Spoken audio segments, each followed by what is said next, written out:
Today I'm going to talk about this group named Snatch Gang. Snatch Gang beefs with PNF and Band Gang and is clicked up with a group named 33rd. But I'm gonna talk about this particular PNF beef. Rumors are it started from a robbery that happened at a hotel, and PNF were the victims of the situation. So I'm guessing this is what started the soon-to-be war in the city. And like I said in part 1, Snatch Gang and Band Gang used to be clicked up.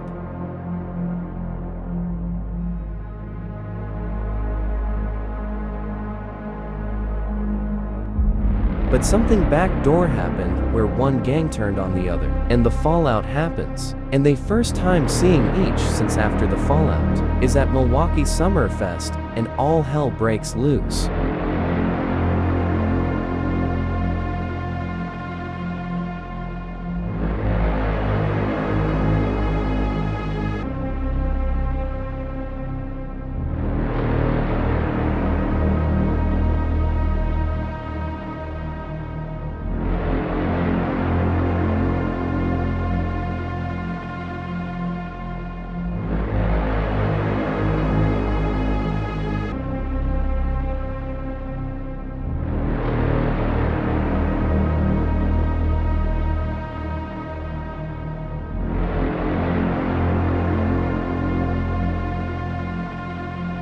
Third and Snatch Gang were 30 deep, and Band Gang was 5. Since 33rd and Snatch were the majority, should have been bad for Band Gang, but Band Gang didn't let that happen, and actually put up a great fight and fought Snatch Gang off. Unfortunately, Bill lost a couple items, but he kept his pride. But now let me get back to the 33rd and Snatch Gang versus PNF situation, because some so-called 33rd members caught a PNF affiliate and killed him. This is word from a Snatch Gang member.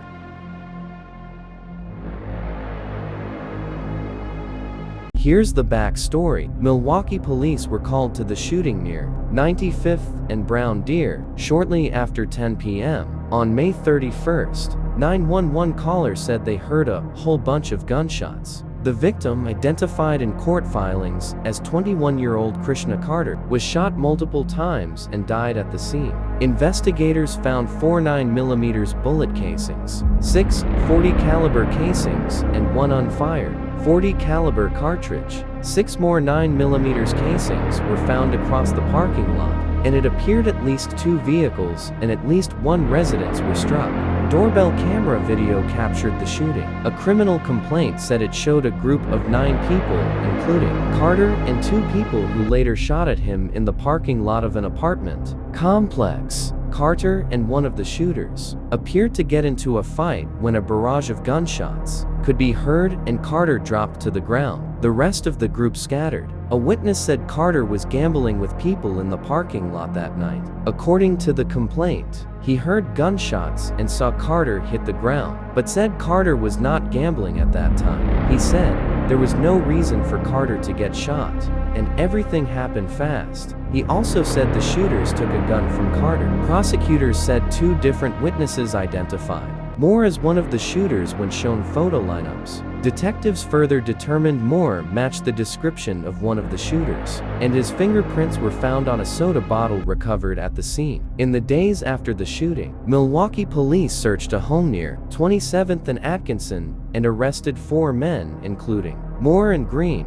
Court filings said police found 4 guns during the search, including one that matched some of the casings found at the shooting scene. Green's fingerprint was found on the slide of that gun. Once in custody, prosecutors said Moore told police that he didn't know anything about the guns found in the house, and hopes his DNA was not on any of them. When asked about the day of the homicide, his story varied as to where he was at any given time. He admitted he was in the parking lot earlier that day, but denied being there when the shooting happened. He also claimed he was home when the shooting happened, but later admitted he was there during the gambling game, but was not gambling. He later told a detective, "I want you to know it was not intentional," and said it was a robbery gone wrong. Moore said Carter tried to steal his watch. Green initially denied involvement in the homicide, the complaint said, but later admitted he was there when it happened. He also said, "Actually, my gun did go off. but it didn't hit him though.